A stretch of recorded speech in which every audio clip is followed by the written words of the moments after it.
ಲೋಕಸಭೆಯಲ್ಲಿ ರಾಷ್ಟ್ರಪತಿ ಭಾಷಣದ ಮೇಲೆ ವಂದನಾ ನಿರ್ಣಯ ಉದ್ದೇಶಿಸಿ ಲೋಕಸಭೆಯಲ್ಲಿ ಪ್ರಧಾನಿ ನರೇಂದ್ರ ಮೋದಿ ಅವರು ತಮ್ಮ ಭಾಷಣ ಆರಂಭಿಸುತ್ತಿದ್ದಂತೆ ಪ್ರತಿಪಕ್ಷದ ಸದಸ್ಯರು ಮಣಿಪುರಕ್ಕೆ ನ್ಯಾಯ ಒದಗಿಸಬೇಕು ಎಂದು ಒತ್ತಾಯಿಸಿ ಸದನದ ಬಾವಿಗೆ ನುಗ್ಗಿ ಪ್ರತಿಭಟನೆ ನಡೆಸಿದರು.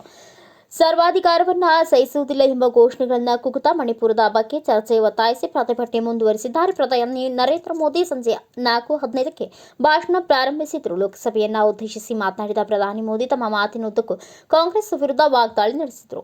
ನಿನ್ನೆ ಮತ್ತು ಇಂದು ಹಲವಾರು ಸಂಸದರು ರಾಷ್ಟ್ರಪತಿಗಳ ಭಾಷಣದ ಬಗ್ಗೆ ತಮ್ಮ ಅಭಿಪ್ರಾಯಗಳನ್ನು ವ್ಯಕ್ತಪಡಿಸಿದ್ದಾರೆ. ವಿಶೇಷವಾಗಿ ಮೊದಲ ಬಾರಿಗೆ ಸಂಸದರಾಗಿ ಆಯ್ಕೆಯಾದವರು ಸಂಸತ್ತಿನ ಎಲ್ಲ ನಿಯಮಗಳನ್ನು ಅನುಸರಿಸಿದರು ಮತ್ತು ಅವರ ನಡವಳಿಕೆಯು ಅನುಭವಿಸಿ ಸಂಸದರಂತೆಯೇ ಇತ್ತು. ಮೊದಲ ಬಾರಿಗೆ ಅವರು ಸದನದ ಘನತೆಯನ್ನು ಹೆಚ್ಚಿಸಿದ್ದಾರೆ ಮತ್ತು ಚರ್ಚೆಯನ್ನು ಹೆಚ್ಚು ಮೌಲ್ಯಯುತವಾಗಿಸಿದ್ದಾರೆ ಎಂದರು.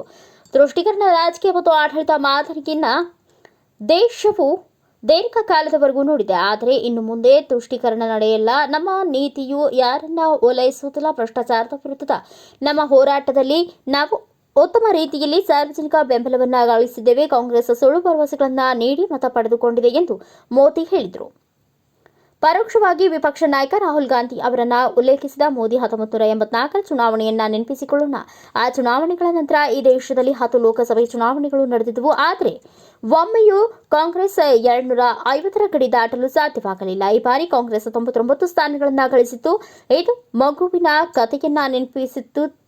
ಮಗುವೊಂದು ತಾನು 99 ಅಂಕಗಳನ್ನು ಪಡೆದಿದ್ದೇನೆ ಎಂದು ಎಲ್ಲರಿಗೂ ಹೇಳಿಕೊಂಡು ಖುಷಿ ಪಡುತ್ತಿತ್ತು. ಅದನ್ನು ಕೇಳಿ ಎಲ್ಲರೂ ಆ ಮಗುವಿನ ಬೆನ್ನು ತಟ್ಟಿದ್ರು. ಆಗ ಬಂದ ಟೀಚರ್ ಆ ಮಗುವಿನ ಬಳಿ ನೀನೇಕೆ ಸ್ವೀಟ್ ಹಂಚುತ್ತಿದ್ಯಾ ಎಂದು ಕೇಳಿದ್ರು. ವಾಸ್ತವದ ವಿಷಯ ಏನೆಂದರೆ ಆ ಮಗು 100ಕ್ಕೆ 99 ಅಂಕ ಪಡೆದಿದೆ ಎಂದು ಎಲ್ಲರೂ ಭಾವಿಸಿದ್ರು. ಆದರೆ ಆ ಮಗುವಿಗೆ 543ರಲ್ಲಿ 99 ಅಂಕ ಬಂದಿತ್ತು. ಆ ಮಗು ವೈಫಲ್ಯತೆಯನ್ನು ವಿಶ್ವ ದಾಖಲೆ ನಿರ್ಮಿಸಿತ್ತು ಎಂಬುದನ್ನು ಆ ಮಗುವಿಗೆ ಅರ್ಥ ಮಾಡಿಸುವವರು ಯಾರೂ ಇಲ್ಲ ಎಂದು ವ್ಯಂಗ್ಯವಾಡಿದರು.